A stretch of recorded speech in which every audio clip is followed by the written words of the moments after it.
I would like you to imagine sitting in a room looking up at a tiled ceiling, and you notice that one tile is missing, just one.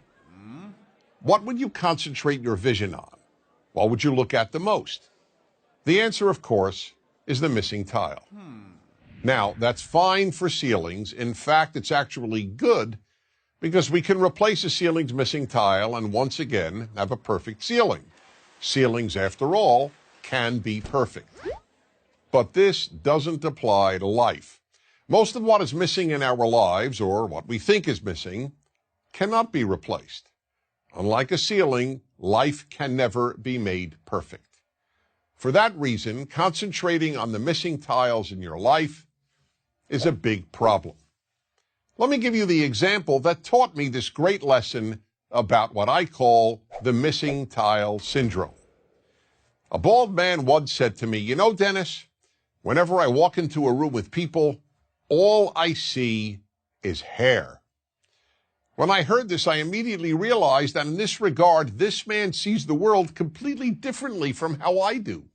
Because I have all my hair. When I walk into a room, I don't even notice hair. It's not a missing tile for me. But for this person, hair is what he sees. This applies in some way to everyone. When a woman who thinks she has imperfect legs walks into a room, all she sees are perfect legs. Or take the example of the woman who once said to me, "Wherever I go, all I see are pregnant women." Now, how could that be? The vast majority of women, even those young enough to be pregnant, are not pregnant at any given time. But that was all she saw because she wanted to get pregnant and wasn't able to. Her missing tile was not having a child. That's the way human nature is. We focus on what's missing in our lives. The missing tile syndrome is a very big obstacle to happiness, so big, in fact, that it makes happiness almost impossible. There will always be something missing in your life. When you see other people's kids, you'll think you see tiles that are missing in your own children.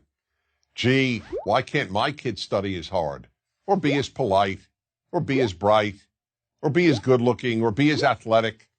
The same holds true regarding our spouses, our work, our looks.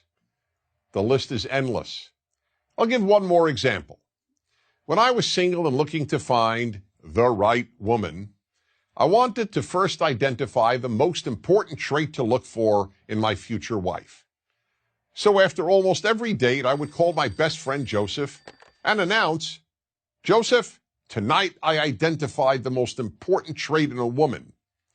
And he would always say, "Okay, Dennis, what is it?" And then patiently listen. One night I would tell him that it was intelligence, another night that it was looks, another night personality, and on yet another night kindness. One night, as usual, I called him up after an evening out and said, "Joseph, I finally figured out what the most important trait in a woman is." But this time he didn't say, "Okay, Dennis, what is it?"